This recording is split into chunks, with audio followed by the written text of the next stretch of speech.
Hi everyone, welcome back to my channel Pavitra Vlogs on Wheelchair. எல்லாரும் எப்படி இருக்கீங்க? How was your weekend? எனக்கு வந்து இங்கே ஒரு லாஸ்ட் 10 டேஸாக ரொம்ப ஸ்கெட்யூல் பிஸியாக இருந்ததுங்க. Plus personal health issues and problems இருந்தது. அதனால தான் ஒரு 10 டேஸாக என்னால் வீடியோஸ் vlogs எதுவுமே வந்து அப்லோட் பண்ண முடியல. ஸோ ஒரு சில பேர் எனக்கு மெசேஜ் பண்ணி கேட்டிருந்தீங்க. Thank you so much and sorry for the delay. And now everything is kind of okay. அதனால நான் வந்து வீடியோஸ் அப்லோட் பண்ண ஸ்டார்ட் பண்ணியிருக்கேன். இந்த வீக் கண்டிப்பாக 2 vlogs-ஆவது உங்ககிட்ட ஷேர் பண்ண ட்ரை பண்ணுறேன். ஸோ வீடியோ ஃபுல்லாக வாட்ச் பண்ணுங்கள் and thank you so much for all your support. இது வரைக்கும் சப்ஸ்கிரைப் பண்ணாதவங்க சப்ஸ்கிரைப் பண்ணிவிட்டு கூடவே அந்த பெல் ஐக்கானையும் ஹிட் பண்ணிவிடுங்க. இப்போ நம்ம vlog கண்டினியூ பண்ணலாம். ஓகே ஃப்ரெண்ட்ஸ், இது வந்து தமிழ் வருஷப்பிறப்பு ஏப்ரல் 14th வந்து நான் எடுத்த விலாகு. ஸோ நான் வந்து ஏப்ரல் 15th அன்றைக்கி தான் வந்து பண்ணேன். அதனால் ரொம்ப லேட்டு தான் உங்ககிட்ட நான் என்னெல்லாம் சமைச்சேன்னு ஷேர் பண்ணுறது. சரி இருந்தாலும் பரவாயில்ல, என்ன குக் பண்ணேன் அப்படின்னு ஷேர் பண்ணலாம் அப்படின்ட்டு நான் நினச்சேன். ஸோ இங்கே வந்து பார்த்திங்கன்னா நாங்கள் லஞ்சுக்கு ஃப்ரெண்ட்ஸ் இன்வைட் பண்ணியிருந்தோம். ஃப்ரெண்ட்ஸ் ஃபேமிலி அவங்களுக்காக குக் பண்ணியிருந்தேன். ஸோ வந்து சாம்பார், ரசம், கத்திரிக்காய் வந்து பொடி போட்ட காய் அண்டு ஃப்ரெஞ்சு ஃப்ரைஸ் மாதிரி பொட்டேட்டோவை வந்து கட் பண்ணி அதையும் ஒரு பொரியல் மாதிரி பண்ணியிருந்தோம். அதுக்கப்புறமா பருப்பு வடை, பாயசம் இந்த மாதிரி எல்லாமே செஞ்சுருந்தேன் அன்றைக்கி. ஸோ சரி என்னெல்லாம் குக் பண்ணோம் ஜஸ்ட் உங்ககிட்ட ஷேர் பண்ணலாம் அப்படின்னு சொல்லிட்டு தோணுச்சு. ஃப்ரெண்ட்ஸ்லாம் வந்து சாப்பிட்டுட்டு ரொம்ப நல்லா இருக்குது அப்படின்னு சொன்னாங்க. ஸோ நீங்களாமும் தமிழ் புத்தாண்டு நல்லா செலிப்ரேட் பண்ணியிருப்பீங்க அப்படின்னு நினைக்கிறேன். எனக்கு தெரியும் இது லேட்டு தான், பட் இருந்தாலும் உங்ககிட்ட என்னெல்லாம் செஞ்சோம் அப்படின்னு ஷேர் பண்ணிக்கிறதுல எனக்கு ஒரு ஹாப்பினஸ். அதுக்கப்புறம் பார்த்திங்கன்னா நெய்யை வந்து இங்கே மெல்ட் பண்ணி வச்சுட்டோம். இதான் அங்கே அன்றைக்கி பண்ண லஞ்ச் மெனு. அண்ட் இங்கே வந்து சாட்டர்டேவோட vlog நான் கண்டினியூ பண்ணுறேன், அதாவது அடுத்த வீக். மார்னிங் வந்து நான் ஏற்கனவே ஒரு ப்ரீவியஸ் வீடியோவில் வந்து பார்த்திங்கன்னா ஒரு ஃபெரியா அப்படிங்கிற ஒரு ஃபார்மர்ஸ் மார்க்கெட் ஷேர் பண்ணியிருப்பேன். இங்கே சானோசே ப்ராவின்ஸில் இருக்குது. ஸோ நாங்கள் வந்து எனக்கு கிரேட்டட் கோகோனட் வந்து இங்கே தான் நான் எப்பயுமே வாங்குறேங்க. நான் வாங்கி ஸ்டாக் பண்ணினா எனக்கு ஒரு 2 to 3 months வரைக்கும் எனக்கு நல்லாவே இருக்கும். ஃப்ரீசரில் நான் ஸ்டோர் பண்ணி வச்சிட்டேன் அப்படின்னா. அது மட்டும் இல்லாமல் அந்த டெசிகேட்டட் கோகோனட், அதுக்கப்புறமா அந்த ஃப்ரோசன் கோகோனட் எல்லாம் அந்த மாதிரி வாங்குறத விட இந்த மாதிரி ஃப்ரெஷ் கோகோனட்டை வந்து நம்ம டப்பாவில் ஸ்டோர் பண்ணி வைக்கும்போது டேஸ்ட்டும் நல்லாயிருக்கும். நம்மளுடைய குக்கிங்க்கும் நம்ம எவ்வளோ தேவையோ அதை எடுத்துக்கலாம். ஸோ காலையிலே நாங்கள் கிளம்பிட்டோம். ஏன்னா மத்தியானத்தோடு இந்த ஃபெரியா க்ளோஸ் ஆகிடும். ஐ திங்க் 12:30லேருந்தே க்ளோஸ் பண்ண ஆரம்பிச்சிருவாங்க. ஸோ அதனால் நாங்கள் மார்னிங்கே கிளம்பி வந்துட்டோம். தேங்க் காட் அன்றைக்கி அவ்வளோ வெயில் இல்லை, செம்ம காற்றடிச்சு நல்லா இருந்துச்சு. ஸோ இவங்க தான் அந்த கோகோனட் ஆண்டி, எங்களுக்கு ரொம்ப ஃப்ரெண்டு. எப்போ கேட்டாலுமே வந்து நல்லா ஃப்ரெஷ்ஷாக கோகோனட் வந்து எடுத்து பெருசாக எடுத்து இந்த மாதிரி திருகி கவரில் போட்டு கொடுத்துருவாங்க. நான் வந்து வீட்டில் வந்து சில சமயம் அதை ஒரு பாக்ஸில் வந்து மாற்றி ஃப்ரீசரில் வைப்பேன். ஃப்ரீசர்னால் என்னென்னா ஃப்ரீசர் சைட் டோர் அந்த சில்னஸ் போகும். ரொம்ப நீங்கள் மிடில் வைக்கணும் அப்படிங்கிறதுல நான் ஃப்ரிட்ஜில் அதை அரேஞ்ச் பண்ணும்போது ஒரு தடவை நான் உங்களுக்கு ஷேர் பண்ணுறேன். ஸோ நாங்கள் வந்து இங்கே 3 பாக்கெட் வாங்கிட்டோம். ஏன்னா எனக்கு கண்டிப்பாக ஒரு 2 months வரைக்கும் பிரச்சனை இருக்காது. தேங்காய் சாதம் இந்த மாதிரி எதுக்கெலாம் யூஸ் பண்ணுறோமோ எல்லாத்துக்கும் ரொம்ப ஹெல்ப்ஃபுல்லாக இருக்கும். அப்புறம் அவங்க கோகோனட் மில்க் கூட கொடுப்பாங்க. சப்போஸ் உங்களுக்கு வந்து தேங்காய் பால் வேணும் அப்படின்னா இந்த பிரியாணிக்கு, புலாவுக்கு, அதுக்கப்புறம் குருமாக்கெலாம் போடுவோம் இல்லைங்களா, வேணும்னா அதையும் வந்து அவங்க இந்த மாதிரி பேக் பண்ணி கொடுத்துருவாங்க. பட் அதோடைய ஷெல்ஃப் லைஃப் வந்து பார்த்திங்கன்னா 3 to 4 days தான். ஸோ உங்களுக்கு எவ்வளோ தேவையோ அதை மட்டும் நம்ம வாங்கிக்கலாம். அதுக்கப்புறம் பார்த்திங்கன்னா சரி வெயில் இல்லை அப்படிங்கிறதுனால நாங்கள் வந்து சும்மா அப்படி நடந்து என்னெல்லாம் காய்கறி இருக்குது இதெல்லாம் வாங்கலாம் அப்படின்னு பார்த்துட்டு இருந்தோம். இது வந்து ஃபார்மர்ஸ் மார்க்கெட் அப்படிங்கிறதுனால உங்களுக்கு டைரெக்டாக வந்து அக்ரிகல்ச்சரல் ஃபார்மர்ஸ்லேருந்து உங்களுக்கு நம்ம கிடைக்கிற பொருட்கள் எல்லாமே நல்லா இருக்குங்க. மோஸ்ட்லி வெஜிடபிள்ஸ் அண்டு இந்த மாதிரி தேங்காய், இளநீ இது எல்லாமே நல்லாவே கிடைக்கும். அண்ட் இது வந்து மெயினாக சாட்டர்டே மட்டும்தான் இருக்கும். காலையில் 7 AM வந்து ஓப்பன் பண்ணிவிடுவாங்க அண்ட் மத்தியானம் 12:30 or 1 க்ளோஸ் பண்ணிவிடுவாங்க. அவ்வளோதான் டைமிங்கே. ஸோ நான் வந்து இங்கே இந்த மாதிரி கத்திரிக்காய், ஸ்ட்ராபெரிஸ் எடுத்தேன். வாழைக்காயிலேயே வந்து நம்ம ஊர் வாழைக்காய் மாதிரி கொஞ்சம் கிடைக்கும். அப்புறம் அந்த பெரிய பெரிய பனானா, கிரேப்ஸு, பைனாப்பிள் இந்த மாதிரி எல்லாமே வந்து இருக்கும். ஒரு சைடு பார்த்திங்கன்னா ஃப்ளவர்ஸ் கூட இருக்கும். இந்த மாதிரி பொக்கேஸ், ஃப்ளவர்ஸ் இந்த மாதிரிலாமும் வந்து இருக்கும். அண்ட் டொமேட்டோலேயே வந்து இந்த குண்டு டொமேட்டோ, நிறைய வெரைட்டிஸ் ஆஃப் டொமேட்டோ, மாம்பழம் கிடைக்கும் சீசன் போது. இந்த மாதிரி ரொம்ப ரேராக வந்து எங்கள் வீட்டுக்கிட்ட இருக்கிற கடைகளில் வாங்க முடியாத ஒரு சில விஷயங்கள்லாம் வந்து நான் இங்கே வந்து வாங்கிப்பேன். அப்புறம் இந்த வாழைக்காய் பார்த்திங்களா குட்டி குட்டியாக இருக்கும். இது வந்து இந்த கச்சக்காய் அப்படின்ற மாதிரி சொல்லுவாங்க. இதில் வந்து சிப்ஸு போட்டால் சூப்பராக இருக்கும். இந்த பெரிய வாழைக்காயை பொரியல் பண்ணிவிட்டு இந்த குட்டி காயில் சிப்ஸ் பண்ணால் ரொம்ப நல்லாயிருக்கும். நான் சில சமயம் அதையும் எடுத்துகிட்டு போவேன். ஸோ அது எல்லாம் முடிச்சுட்டு எங்களுக்கு மணி 1 ஆச்சு, பசி வந்துருச்சு. ஸோ அங்கே சான் ஹோசேலேயே வந்து பார்த்திங்கன்னா எல் ப்ரெமியரோ சைனா அப்படின்னு போட்டிருந்தது. சரி ரொம்ப டிஃப்ரெண்ட்டாக Asian cuisine Chinese cuisine restaurant மாதிரி இருந்ததா, சரி அங்கே போய் சாப்பிட்லாம் அப்படின்னு நினச்சோம். எனக்கு அவ்வளோ ஃபேவரெட்லாம் இல்லை, இது அனுவோடைய சாய்ஸ். ப்ளஸ் மத்தியானம் அரௌண்ட் 1:30 ஆகிடுச்சு. ஸோ அவளுக்கு ரொம்ப பசி வந்துருச்சு. சரி அதனால இங்கே போய் சாப்பிட்லான்ட்டு அவள் வந்து என்னமோ ஆர்டர் பண்ணியிருந்தாங்க, sticky rice with sesame and அது என்ன மெனுன்னு எனக்கு தெரியல ஆக்சுவலாக. Some sizzlers with broccoli and some sauce அதெல்லாம் சொல்லியிருந்தா. எனக்கு வந்து நான் சொன்னேன்னா எனக்கும் ஜெய்க்கும் அது அவ்வளோ ஃபேவரட் கிடையாது, நாங்கள் அதெல்லாம் ப்ரிஃபர் பண்ண மாட்டோம். ஸோ அவளுக்கு வந்து ரொம்ப பிடிச்சிருந்தது, ரொம்ப என்ஜாய் பண்ணால். அந்த சாஸ் பேஸ்டு அந்த இது வந்து ரொம்ப நல்லா இருந்தது. நான் கொஞ்சம் ட்ரை பண்ணேன், அவர் சுத்தமாக சாப்பிடவே இல்லை. பட் அவளுக்கு ரொம்ப பிடிச்சிருந்தது, எனக்கும் ஓகே. ஒரு மாதிரி ஸ்வீட்டி டேங்கி எல்லா ஒரு டெக்ஸ்சரும் இருந்தது. பட் நம்ம ஊரில் கிடைக்கிற அந்த ஏஷியன் அவங்களுடைய அந்த சிஸ்லர்ஸ் மாதிரி இருக்காது, இப்போ இங்கே கிடைக்கிற மாதிரி தான் இருக்கும் வச்சுக்கோங்களேன். ஸோ நல்லா இருந்துச்சுங்க, ஓகே, கைண்ட் ஆஃப் ஓகேன்னு சொல்லலாம். இங்கே வந்து பார்த்திங்கன்னா இந்த ஆம்பியன்ஸ் ரொம்ப அழகாக இருந்தது, வெளியில் நல்லா இருந்தது பார்க்குறதுக்கு. எங்களுக்கு உள்ளவே அவைலபிலிட்டி இருந்தது, அதனால் நாங்கள் உள்ளே போய் உட்காந்துக்கிட்டோம். வெளியிலையும் ரொம்ப நல்லா இருந்துச்சு. சரி இங்கே வந்து டிசபிலிட்டி வாஷ்ரூம் இருக்கா, எப்படி இருக்குது பார்க்கலான்னு தான். ஏன்னா இது ஒரு குட்டி காம்ப்ளெக்ஸ் மாதிரி இருந்தது, இந்த ரெஸ்டாரண்ட் மட்டும் இல்லாமல் குட்டி குட்டி ரெஸ்டாரண்ட்ஸ்லாம் பக்கத்தில் இருந்ததுன்னு வச்சுக்கோங்களேன். சரி இங்கே வந்து ஒரு காம்ப்ளெக்ஸ்க்கு வந்து ஒரு டிசபிலிட்டி வாஷ்ரூம் இருக்கா அப்படின்னு சொல்லிட்டு பார்க்கலாம் அப்படின்னு இருந்தது. சூப்பராக மெயின்டைன் பண்ணியிருந்தாங்க. இங்கே எங்கே வந்தாலும் டிசபிலிட்டி வாஷ்ரூமை பார்த்தா எனக்கு அப்படி ஒரு ஹாப்பினஸ் உள்ளே வருது. அனு கூட கேட்பா, ஏமா நீ எல்லா டிசபிலிட்டி வாஷ்ரூம்லாம் வீடியோ எடுக்கணும்னு நினைக்கிற அப்படின்லாம் கேட்டுட்ருப்பா. இப்போ வந்து அவளுக்கு அதோடைய நீட்ஸ் வந்து புரியுது. ஓகே இது எவ்வளோ இம்பார்ட்டண்ட்டாக இருக்குது, எவ்வளோ ஈஸியாக எவ்வளோ அக்சசபிளாக இருக்குது அப்படின்னு சொல்லிட்டு நானும் எங்கே போனாலும் இதை கவர் பண்ணுறதுக்கும் ட்ரை பண்ணுறேன். ஸோ இதை பார்த்துட்டு நம்ம இந்தியாவில் சென்னையில் முடிஞ்ச வரைக்கும் ரெஸ்டாரண்ட்ஸில் மால்ஸ்லலாம் இந்த மாதிரி நீட்டாக வச்சு மெயின்டைன் பண்ணுவாங்களா அப்படிங்கிற ஒரு ஆசையில் தான். ஸோ கண்டிப்பாக யாராவது இந்த மாதிரி வீடியோஸ்லாம் பார்த்தீங்கன்னா ஷேர் பண்ணுங்கள். எங்கேயாவது யாருக்காவது ஒரு இன்ஸ்பிரேஷன் ஆகி சரி நம்ம செய்யலாம் அப்படின்ட்டு கூட அவங்க ட்ரை பண்ணுறதுக்கு வாய்ப்பு இருக்குது. ஸோ அதுக்கப்புறம் நாங்கள் வீட்டுக்கு வந்துவிட்டோம். மணி 4:30 இருக்கும். ஏன்னா எங்களுக்கு நெக்ஸ்ட் டே வெளியில் போகிற ஒரு பிளான் இருந்ததா, அதனால் ரொம்ப நேரம் வெளியில் போனால் கஷ்டம் அப்படின்னு சொல்லிட்டு இங்கே என்னென்னா அனு வந்து நான் ஈவினிங் ஸ்நாக்குக்கு வந்து நான் ப்ரிப்பேர் பண்ண போகிறேம்மா, எனக்கு வந்து ஏதாவது சொல்லிக் கொடு அப்படின்ட்டு சொன்னான். ஸோ கண்டிப்பாக இந்த ரெசிபி நீங்கள் ட்ரை பண்ணி பாருங்கள், ரொம்ப சிம்பிள், ரொம்ப டேஸ்டியாக இருக்கும். இந்த அனு ஏஜில் இருக்கிற அந்த டீன் பசங்கள்லாம் அவங்களாவே செஞ்சுக்கக்கூடிய ஒரு ஸ்நாக் ஐட்டம் தான். ஸோ இங்கே பார்த்தீங்கன்னா ஒரு கார்ன் எடுத்து நான் பாயில் பண்ணியிருக்கேன், ஒரு 5 நிமிஷம் ஸ்வீட் கார்ன் பாயில் பண்ணியிருக்கேன். இங்கே ஒரே ஒரு க்ரீன் சில்லி ஆட் பண்ணுறேன். இது வந்து அனு அண்ட் ஜெய்க்கான ஸ்பைஸ் டச்சுக்காக நான் சேர்க்குறேன். உங்களுக்கு ஸ்பைஸ் பிடிக்காதுன்னா இதுக்கு சில்லி நெசசிட்டி கிடையாது, நீங்கள் சில்லி ஃப்ளேக்ஸ் கொஞ்சமாக போட்டுக்கோங்க. அதுக்கப்புறம் பார்த்திங்கன்னா டொமேட்டோ கெட்சப் வந்து ஒரு 2 டேபிள் ஸ்பூன் ஆட் பண்ணியிருக்கேன். உங்களுக்கு வந்து ரெட் சில்லி சாஸ் பிடிக்கும் ஃப்ளேவர்னால் அதுவும் கொஞ்சம் சேர்த்து ஆட் பண்ணிக்கோங்க. அதுக்கப்புறம் கிரேட்டட் சீஸ், என்கிட்ட மொசரெல்லா கிரேட்டட் சீஸ் இருந்தது.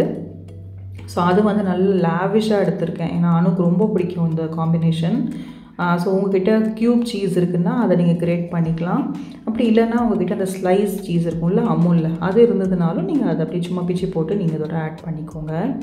அதுக்கப்புறம் பார்த்தீங்கன்னா இட்டாலியன் சீசனிங், சால்ட்டு, என்னென்ன தேவையோ உங்களுக்கு வந்து எதெல்லாம் ஆட் பண்ணால் பிடிக்கும்னு நினைக்கிறீங்களோ நீங்கள் அதெல்லாம் ஆட் பண்ணிக்கோங்க. மேஷ்டு பொட்டேட்டோ பிடிக்கும்னா பொட்டேட்டோவும் பாயில் பண்ணி ஆட் பண்ணிக்கோங்க, அதுவும் சூப்பராக இருக்கும். பட் இங்கே நான் செய்கிறது வந்து மெயினாக சில்லி கார்ன் சீஸ் டோஸ்ட்டு தான். ஸோ அதனால் இந்த இன்க்ரீடியன்ட்ஸ் மட்டும்தான் ஆட் பண்ணியிருக்கேன். ஸோ ரொம்ப குவிக்காக வந்து நம்ம சொல்ல பசங்களாகவே செஞ்சுருவாங்கன்னு வச்சுக்கோங்களேன், அந்த மாதிரியான ஒரு ஈவினிங் ஸ்நாக். அதுக்கப்புறம் கொஞ்சம் பெப்பர் பவுடர் ஆட் பண்ணியிருக்கேன். ஸோ இது எல்லாத்தையும் நல்லா மிக்ஸ் பண்ணி கொடுத்துட்டேன். அண்ட் இதை வந்து நம்ம ப்ரெட்டில் வந்து நடுவில் ஃபில்லிங் பண்ணி டோஸ்ட் பண்ணோம் அப்படின்னா சூப்பராக இருக்கும். ஸோ நான் ஃபில்லிங் மட்டும்தான் ரெடி பண்ணி கொடுத்துட்டு அவளுக்கு ப்ரெட்டை வந்து நான் ரெடி பண்ணி வச்சுட்டேன். ஸோ டோஸ்ட் வந்து அவளாவே வந்து செஞ்சு கற்றுக்கிட்டா. ஸோ இதெல்லாம் வந்து சின்ன சின்ன விஷயங்கள் ஈவினிங் ஸ்நாக்குக்கு, ஸ்நாக்னே இல்லை, இது நீங்கள் பிரேக்ஃபாஸ்ட்டுக்கு கூட நம்ம ட்ரை பண்ணி பார்க்கலாம். ஸோ பசங்க வந்து படிக்கிறாங்க, இல்லை பேச்சுலர்ஸாக இருக்காங்க, இல்லை படிக்கிறதுக்கு வேறு கண்ட்ரிக்கு போகிறாங்க அப்படின்னா இந்த மாதிரி குட்டி குட்டி ரெசிபீஸ் வந்து நம்ம சொல்லி கொடுக்கும்போது அவங்களுக்கு அப்போ அது ரொம்ப ஹெல்ப்ஃபுல்லாக இருக்கும். அதனால தான் நான் மேக்ஸிமம் கிச்சனில் ஏதாவது செய்யும்போது நான் ஃப்ரீயாக இருந்தாலும்னா அவளை கூட வந்து நின்று பார்த்துக்கோ, உனக்கு வந்து கண்டிப்பாக ஃப்யூச்சரில் ஹெல்ப்ஃபுல்லாக இருக்கும் அப்படின்னு நான் சின்ன சின்ன விஷயங்கள்லாம் அவளுக்கு நான் சொல்லி கொடுத்துட்டே இருப்பேன். ஸோ இப்போ அவளுக்கு ரொம்ப பசி அப்படிங்கிறதுனால நான் ஃபில்லிங் ரெடி பண்ணி இந்த ஒரு ஃபில்லிங் சொல்லி கொடுத்துருக்கேன். ஸோ டோஸ்ட் வந்து அவளே பண்ணிக்கிட்டாள். இன்னொரு ஆப்ஷன் வந்து பார்த்திங்கன்னா எய்தர் இந்த மாதிரி நீங்கள் ஃபில்லிங் பண்ணிவிட்டு பட்டரில் டோஸ்ட் பண்ணுங்கள். அப்படி வந்து உங்களுக்கு பட்டர் கீ எல்லாம் ரொம்ப வேண்டாம் அப்படின்னா கொஞ்சமாக வந்து ஆயில் விட்டு லைட்டாக டோஸ்ட் பண்ணாலுமே இது நல்லாயிருக்கும். அண்ட் உங்களுக்கு அந்த ஃபில்லிங் கூடவே கொஞ்சம் பட்டர் சேர்த்துக்கணுனாலும் சேர்த்துக்கோங்க, அதுவும் நல்லாயிருக்கும், சூப்பராக இருக்கும். ஸோ நல்லா வந்து 2 பக்கமும் அப்படியே ப்ரௌன் ஆகிற அளவுக்கு நல்லா கிறிஸ்பியாக டோஸ்ட் பண்ணி அந்த சீஸ் வந்து லைட்டாக மெல்ட் ஆகி ரொம்ப நல்லாயிருக்கும். அவளுக்கு ரொம்ப பிடிச்சிருந்தது. இது செய்யவும் அவளுக்கு செம என்ஜாய்மெண்ட்டாக இருந்தது. ஈவினிங் வந்து டீயோட சாப்பிட்றதுக்குமே வந்து இது ரொம்ப ரொம்ப நல்லாயிருக்கும். ப்ளஸ் ஸ்டொமக் நல்ல ஃபில்லிங்காக இருக்கும். நீங்கள் ஒரு 2 பேர் பசங்க சாப்பிட்டாங்கன்னா கண்டிப்பாக வந்து வயிறு அவங்களுக்கு ஃபில்லிங்காக இருக்கும். ஸோ பார்த்திங்கன்னா என்ன பர்ஃபெக்டாக டோஸ்ட் பண்ணிட்டா பாருங்கள். அவளுக்கு இந்த மாதிரி நல்ல எல்லா சைடும் ப்ரௌனாக பட்டரியாக இருந்ததுன்னா அவ்வளோ பிடிக்கும். 2-3 பேர் கூட என்ஜாய் பண்ணி சாப்பிடுவா. ஸோ அவளாகவே இந்த மாதிரி டோஸ்ட் பண்ணி எடுத்துக்கிட்டு ப்ரெசன்டேஷனுக்காக நான் வந்து இது மாதிரிலாம் செய்ய போகிறேன், நான் தான் செஞ்சேன் அப்படின்னு நீ சொல்லி வீடியோவில் அப்படின்லாம் சொல்லிட்டு பண்ணிகிட்டு இருந்தா. உண்மையாகவே நல்லாவும் செஞ்சுருந்தாங்க, ரொம்ப டேஸ்ட்டாக இருந்தது. ரொம்ப சிம்பிளான ஃபில்லிங் தான், கண்டிப்பாக ட்ரை பண்ணி பாருங்கள் உங்கள் வீட்லேயும். மெயினாக ஈவினிங் டீ காஃபியோட ரொம்ப அமேசிங்காக இருக்கும். ரொம்ப நேரம் ஆகவும் ஆகாது, பயங்கர ஈஸியாக நம்ம செய்யக்கூடிய ஒரு டிஷ் தான். ஸோ இந்த மாதிரி நாங்கள் வெளியில் எடுத்துகிட்டு வந்து ஈவினிங்கில் கொஞ்சம் நேரம் உட்காந்து சாப்பிட்டுட்டு ஏதாச்சும் கதை பேசிகிட்டு இருப்போம். அண்டு நெக்ஸ்ட் டே வேறு வெளியில் போகிற ஐடியா இருந்ததில்ல, ஸோ அங்கே அது எப்படி இருக்கும் அப்படின்லாம் கொஞ்சம் நேரம் டிஸ்கஸ் பண்ணிகிட்டு இருந்தோம். அதை நான் அடுத்த விலாகில் உங்களுக்கு நான் வந்து காமிக்கிறேன் எங்கே போனோம் அப்படின்னு சொல்லிட்டு. ஸோ கண்டிப்பாக வந்து இந்த கார்ன் சீஸ் சில்லி டோஸ்ட்டு வந்து ட்ரை பண்ணி பார்த்துட்டு எனக்கு எப்படி இருக்குது அப்படின்னு சொல்லுங்கள். அனுக்கும் சொல்லுங்கள், அவள் ரொம்ப ஹாப்பியாக ஃபீல் பண்ணுவாள். ஸோ ஈவினிங் வந்து ஒரு 5:30-6 o'clock மாதிரி எனக்கு இங்கே எங்கள் வீட்டு பக்கத்துலேயே வந்து ஸ்டார் ஹோட்டல் ஒன்று இருக்குது. இங்கே வந்து எனக்கு full body oil massage, hot oil மசாஜுக்கு அப்பாயின்மெண்ட் எடுத்திருந்தேன். ஏன்னா எனக்கு செம்ம பேக் பெயின், பாத்திரம் தேய்க்கிறதுனால அந்த ஷோல்டர் நெக்கு இதெல்லாம் ரொம்ப வலிக்க ஆரம்பிச்சிருச்சு. ஏன்னா நான் இதெல்லாம் செஞ்சு பழக்கம் இல்லாததுனால எனக்கு ரொம்ப ஒரு சில வேலைகள்லாம் இங்கே எனக்கு டிஃப்ரெண்ட்டாக புதுசாக நான் எஃபர்ட் எடுத்து செய்கிறேன். ஸோ அதனால் எனக்கு இருந்தது. சரி, எங்களுக்கு ஒரு கூப்பன் இருந்தது, அதை யூஸ் பண்ணி நம்ம வந்து ஹாட் ஆயில் மசாஜ் பண்ணிக்கலாம் அப்படின்னு சொல்லிட்டு தான் வந்தோம். ரொம்ப அழகாக இருந்தது, ரொம்ப சிம்பிளாகவும் இருந்தது பார்க்குறதுக்கு. ஃபுல்லாக உட்டி அண்ட் அந்த ப்ரௌன் ஸ்டோன் எஃபெக்டில் ரொம்ப நல்லா இருந்தது. சரி, உங்களுக்கு அப்படியே இங்கே சுற்றி காமிச்சிட்டு அதுக்கப்புறம் மசாஜ் நம்ம ட்ரை பண்ணலாம் எடுக்கிறதுக்கு அப்படின்னு சொல்லிட்டு போயிருந்தேன். ஸோ இது ஒரு 5:30 அந்த மாதிரி எனக்கு 90 minutes கிட்டத்தட்ட வச்சுக்கோங்களேன். ஐ மீன் டைம் கேட்பாங்க, டைம் அப்பாயின்மெண்ட்டு, அதுக்கப்புறம் என்ன மாதிரியான மசாஜ் வந்து நமக்கு வேணும், இது எல்லாமே நம்ம ப்ரீ புக் பண்ணால் தான் வந்து அவங்க எடுத்துப்பாங்க. ஏன்னா அவங்களுக்கு வந்து எல்லாமே அப்பாயின்மெண்ட் பேஸ்டு தான். ஸோ நான் வந்து ஒரு 90 minutes hot oil and stone massage அப்படின்னு சொல்லிட்டு நான் சைன் பண்ணியிருந்தேன். ஸோ அதுக்காக தான் இப்போ நம்ம இங்கே வந்திருக்கோம். ஸோ இங்கே ஒரு சாதா கடைகள் எல்லாமே பார்த்தீங்கன்னா எல்லா இடத்துலையுமே ரேம்ப் தாங்க. ஒரு ஃப்ளோர் டு இன்னொரு ஃப்ளோர் கனெக்ட் ஆகிற இடத்துல கூட ரேம்ப் போட்டிருப்பாங்க இதே மாதிரி. ஸோ இது ஆப்வியஸாக ஸ்டார் ஹோட்டல், அதனால் எல்லா இடத்துலையுமே ரேம்ப்பு, டிசபிலிட்டி வாஷ்ரூம், கனெக்டிங் ஏரியாஸ்க்கெலாம் போகிறதுக்கு ஒரு ரேம்ப்பு அப்படி தான். இப்போ நான் போகிற அந்த ஆயில் மசாஜ் ரூம் வந்து ரொம்ப உள்ளே இருக்குங்க.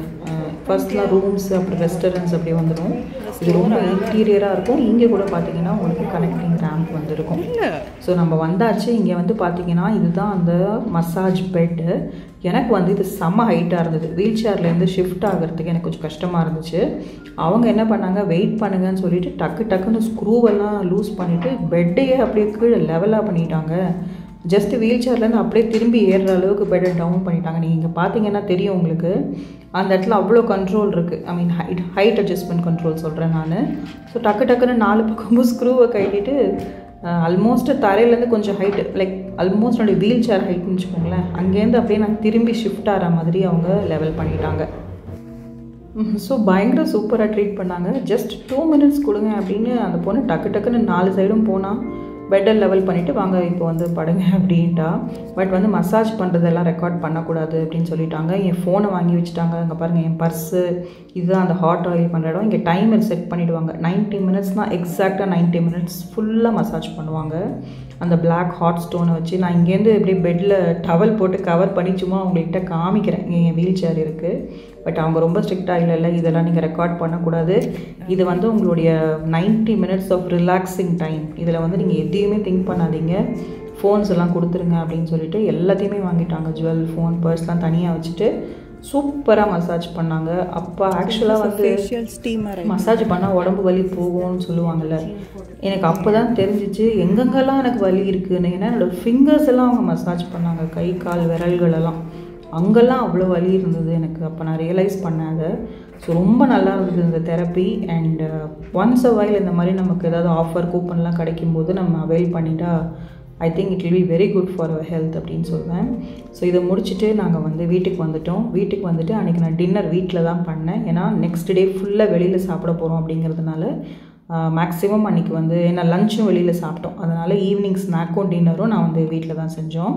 ஸோ இங்கே வந்து பார்த்திங்கன்னா பூரியும் உருளைக்கிழங்கும் தான் பண்ணேன். இந்த உருளைக்கிழங்கு செம்ம ஈஸி, இந்த மாவு கரைச்சி கொட்டுற வேலை அந்த மாதிரிலாம் கிடையாது, அப்படியே நேச்சுரலாகவே திக்காக வரும். ஆனால் பயங்கர டேஸ்ட்டாக இருக்கும், ட்ரை பண்ணி பாருங்கள். ஸோ இங்கே ஒரு பாத்திரத்தில் கொஞ்சமாக எண்ணெய் விட்டுருக்கேன். கடுகு, கடலைப்பருப்பு, பெருங்காயம் இது 3 போட்டிருக்கேன். கடலைப்பருப்பு கொஞ்சம் செவக்க விட்டுட்டு பச்சை மிளகாவும் கருவேப்பிலை ஒரு 2 வெங்காயம் இந்த மாதிரி ஸ்லைஸ் பண்ணி ஆட் பண்ணி இது நல்லா வதக்கிக்கிட்டேன். இது ரொம்ப ஈஸிங்க. ஜஸ்ட்டு உருளைக்கிழங்கு மட்டும் நம்ம வேக வச்சுட்டோம் அப்படின்னா கடகடன்னு பண்ணிடலாம். ஸோ இது ஹோட்டல் ஸ்டைலெல்லாம் பார்த்திங்கன்னா கொஞ்சம் மாவு கரைச்சி கொட்டுவாங்க, ஒவ்வொருத்தரும் ஒரு மாதிரி டிஃப்ரெண்ட்டாக பண்ணுவாங்க. இது அதெல்லாம் ஒன்றுமே இல்லை, பயங்கர ஈஸி சிம்பிளாக மெத்தடு, ஆனால் ரொம்ப டேஸ்ட்டாக இருக்கும். இப்போ வந்து பார்த்திங்கன்னா தக்காளி, வெங்காயம் எல்லாத்தையுமே ஆட் பண்ணிட்டேன். இதில் உங்களுக்கு பூண்டு ஃப்ளேவர் பிடிக்கிறவங்க ஆட் பண்ணிக்கோங்க. நான் ஜென்ரலாக பூண்டு இதில் போட மாட்டேன். அதுக்கப்புறம் பார்த்திங்கன்னா தேவையான அளவு கல் உப்பு போட்டுட்டு நல்லா ஒரு வதக்கி விட்டுட்டேன். ஒரு 1/2 டேபிள் ஸ்பூன் சாம்பார் பொடி, நம்ம வீட்டில் குழம்பு பொடி சாம்பார் பொடி வச்சுருப்போம் இல்லைங்களா, அது வந்து இங்கே ஆட் பண்ணியிருக்கேன். அதுக்கப்புறம் கூடவே வந்து ஒரு 1/2 ஸ்பூன் மஞ்சள் பொடியும் ஆட் பண்ணியிருக்கேன். ஸோ சாம்பார் பொடி ஆட் பண்ணி இது பண்ணி பாருங்கள், ரொம்ப நல்லாயிருக்கும். ரொம்ப மைல்டு காரத்தோடு, ஆனால் ரொம்ப டேஸ்ட்டாக. அந்த சாம்பார் பொடி வந்து இந்த கிரேவிக்கு ஒரு திக்னஸ் அதுவே கொடுத்துரும். ஏன்னா நம்ம அதில் பருப்பு எல்லாம் நம்ம சேர்த்து அரைச்சிருக்கோம் இல்லைங்களா, அதனால். ஸோ தேவையான அளவுக்கு தண்ணி ஊற்றி ஃபஸ்ட்டு இதெல்லாம் ஒரு 3/4 பதத்துக்கு குக் ஆகட்டும் அப்படின்னு சொல்லிட்டு நான் விட்டுட்டேன். ஒரு 5 மினிட்ஸ் தான், 5 to 10 மினிட்ஸில் நல்லா உங்களுக்கு வந்து குக் ஆகிடுச்சு. ஸோ இதில் இன்னொரு விஷயம் என்னென்னா, பொட்டேட்டோவை எடுத்து ரொம்ப அப்படியே குத்தி குத்தி மேஷ் பண்ணி க்ளூ மாதிரி பண்ணக்கூடாது. இந்த மாதிரி சும்மா கையாலேயே வந்து அப்படியே ஒன்றும் பாதியமாக நீங்கள் உதுத்து விட்டிங்கன்னா தான் இன்னும் டேஸ்ட்டாக இருக்கும். மாவு மாதிரி அதை நம்ம ஒரு மாதிரி மேஷரை வச்சு பண்ணிட்டோம்னு வைங்களேன், அதோடைய டேஸ்ட் மாறிடும். ஸோ இந்த மாதிரி ஜஸ்ட்டு ஒரு 3 பொட்டேட்டோவை எடுத்து இந்த மாதிரி கையால் வேக வச்சுட்டு இந்த மாதிரி கையாலே ஜஸ்ட்டு ஒன்றும் பாதியமாக நான் அப்படியே பண்ணிட்டேன். ஸோ அதையும் இதில் நான் ஆட் பண்ணியிருக்கேன். இப்போவே பார்த்தீங்கன்னா உங்களுக்கு நல்ல திக்காக தான் இருக்கும். இன்னும் கொஞ்சம் பூரிக்கு தண்ணி தேவைப்படும், ஏன்னா பூரி ரொம்ப ட்ரையாக இருக்கும் இல்லையா, அதனால் அந்த சப்ஜி உங்களுக்கு என்ன மாதிரி தேவையோ அந்த மாதிரி வாட்டர் ஆட் பண்ணி கன்சிஸ்டன்சி நீங்கள் அட்ஜஸ்ட் பண்ணிக்கோங்க. ஸோ அவ்வளோதாங்க. லாஸ்ட்டாக வந்து கொத்தமல்லி இறக்கி ஆட் பண்ணியாச்சு. இந்த கொத்தமல்லி ஆட் பண்ணுறது வந்து அனு, இந்த ரெசிபியும் நான் வந்து அவளுக்கு சொல்லி கொடுத்தேன். ஜஸ்ட் இன் 10 மினிட்ஸில் பூரியோட ஆலு சப்ஜி ஈஸியாக அதே சமயம் டேஸ்டியாக எப்படி செய்யலாம் அப்படின்னு. ஏன்னா பசங்களுக்கு வந்து இந்த கடலை மாவு கரைச்சி கொட்டுறது அந்த ஸ்டெப்லாம் சொல்லி கொடுத்தோன்னா ஐயோ இவ்வளோ வேலையா அப்படின்னு நினைப்பாங்க. ஸோ இந்த மாதிரி நீங்கள் ட்ரை பண்ணி பாருங்கள், ரொம்ப ரொம்ப சிம்பிளாக இருக்கும், அதே சமயம் பயங்கரமான டேஸ்ட்டாக இருக்கும். ஸோ பூரி மாவு வந்து பார்த்திங்கன்னா நான் முன்னாடியே பிசைஞ்சு வச்சுட்டேன், அந்த மசாஜ்க்கு போகிறதுக்கு முன்னாடியே நான் பிசைஞ்சு வச்சுட்டேன். ஸோ இந்த மாதிரி பிசைஞ்சு வச்சுட்டு நான் குட்டி குட்டியாக ரோல் பண்ணி இட்டு கொடுத்தேன். ஃப்ரை பண்ணது வந்து அந்த மெயின் கவுண்டர் கிச்சனில் வந்து அனு, ஜெய் 2 பேருமே சேர்ந்து தான் ஃப்ரை பண்ணாங்க. ஸோ நான் அதை எடுக்கலை. சப்போஸ் உங்களுக்கு பூரி ரெசிபி எப்படி நான் செய்கிறேன்னு வேணும் அப்படின்னா நீங்கள் எனக்கு சொல்லுங்கள், நான் வந்து நெக்ஸ்ட் டைம் பண்ணும்போது ஷேர் பண்ணிக்கிறேன். அண்ட் இன்னொரு விஷயம், நான் வந்து இந்த கட்டர் வச்சு ரவுண்டாக கட் பண்ணுறது அந்த மாதிரிலாம் பண்ண மாட்டேங்க. உருட்டும் போது இந்த மாதிரி குட்டி குட்டியாக உருட்டிட்டு மேக்ஸிமம் சப்பாத்தி பூரி இடும்போதே நான் வந்து குட்டியாக ரவுண்டாக இடுறதுக்கு ட்ரை பண்ணிவிடுவேன். ஏன்னா கட்டர்லாம் பண்ணால் எனக்கு ரொம்ப டைம் ஆகிடும். அதுக்கு மட்டும் இல்லாமல் எவ்வளோ பூரி தேவையோ அந்த அளவுக்கு நான் அந்த டைமில் மாவு பிசைஞ்சுப்பேன். ஓவராக பிசைஞ்சு நெக்ஸ்ட் டைம்லாம் வச்சோன்னு வச்சுக்கோங்களேன், அது நெக்ஸ்ட் டே பண்ணும்போது அவ்வளோ உப்பி வராது. ஸோ எவ்வளோ தேவையோ, ஒரு 10 பூரி 12 பூரி தேவைன்னா அதுக்கு தகுந்த மாவு பிசைஞ்சு ட்ரை பண்ணி பாருங்கள். ஸோ அவ்வளோதாங்க, இந்த விலாக் நான் இங்கேயோட முடிச்சுக்கிறேன். கண்டிப்பாக இந்த வீக் இன்னொரு இன்ட்ரெஸ்டிங் வீடியோ உங்களுக்கு வரும். தேங்க்யூ ஸோ மச் ஃபார் வாட்சிங் ஃப்ரெண்ட்ஸ். இந்த ரெசிபீஸ் எல்லாம் ட்ரை பண்ணிவிட்டு எனக்கு எப்படி இருக்குன்னு சொல்லுங்கள். Take care and by.